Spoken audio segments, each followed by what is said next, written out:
All right, welcome back to this week's video. My name is Olin and I was having a great morning. I went to the gym, I came back, I was cleaning up this place a bit, and then as I was making my bed, walking over to the living room to like drop my quilt on the couch, I knocked over my lamp again and broke it. This is like the second time I've done this year.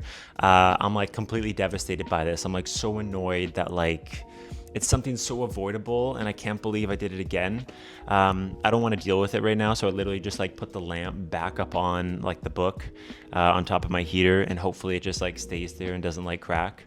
But yeah, it's just like so avoidable. It's just so annoying that like I can't believe I did it again. I have like this special skill that I can let something like this ruin my whole day. So I'm gonna try really hard not to let that happen, but like it's just, I gotta chill. So I'm gonna make some food, tidy up the kitchen a bit because it's dirty from last night, and have a better afternoon. No promises. But yeah, come along. This is what I got up to this week, and yeah.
All right, here's a weekly update on my Spanish that no one asked for. This week we're doing like past tense, so like simple past, but I'm also learning that there's this thing called the imperfect past. So it's like two past tenses in Spanish. So it depends on what you're saying. Like it can change the different type of word choice for the word. They describe it as like, is this background information or is this like more of like a statement? And that will kind of like dictate like what word you use. Right when I think I'm like understanding it, like I'll get like another example that I'll mess up. So it's kind of like, I don't know if I would say I'm like 100% getting it, but I'm like slowly starting to understand it more, you know, like I'm making less mistakes.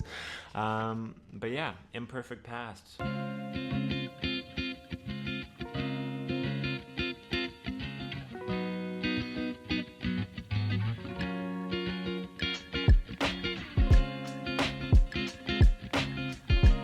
All right, so I'm gonna head outside, get some fresh air. It's like a really nice day in Vancouver right now. I was looking at the forecast for tomorrow and it's supposed to be like really cloudy. So I was gonna do some work right now, but I'm just gonna push that back to tonight so I can like kind of get some fresh air. I'm also trying to like do things that aren't like super expensive right now. So like going outside and like exploring the city, getting some fresh air.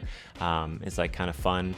And like it doesn't cost me much because I'm trying to save money. Like living in the city like Vancouver, like the cost of living is crazy, and I might have went a little too hard last year traveling, and I'm paying the price for that now. So I'm trying to kind of like watch how much I spend. I'm also eating in a lot more too, because like spending money eating out is like such a like just like the fastest way to like blow money. I'm realizing like how much you can save by just eating in, like maybe like eat out once or twice a week. That's what I do now, and that's like what I put into my vlogs. So if you're wondering, like I thought you were like eating in more and like in your vlogs you know, I only eat out like maybe like once or twice a week, and I'll film that just like, you know, like if I'm going out, because I only know how to make like a few things. So to film me like over and over again, just making the same thing every day, I feel it's kind of boring to me. So like if I do go out, I'll film it just for like a little bit of like a breakup from like what I normally post making food. If that makes sense. So if you have any tips for like saving money besides like eating in and like not doing like crazy entertainment things, let me know. I'm always looking for like little tips and tricks. I think like most cities that people are living in right now, like it's a grind to like, make things work. And like being self-employed myself, like there's certain months of the year where like things are slow. And in those months, like I feel like so house poor because it's like you spend a lot on rent here. It's not all year, thankfully, so it's only like a few months and things are starting to pick up now. But I'm trying to like keep that mindset of like when things get back to normal and are going well, like to still like eat in and don't like, spend money on like stupid shit. If you're living in a city right now, like how do you find like, the cost of living? I know Vancouver can be up there with like Toronto and like New York and London and stuff like that. But I'm curious, like other cities that people are living in, how do you find it? What do you do to like save money and like kind of watch what you're spending? All right, I totally digress. I gotta stop talking. Let's go get some fresh air. Let's go catch that sun before it goes down. Oh, there it is. Yeah, let's go.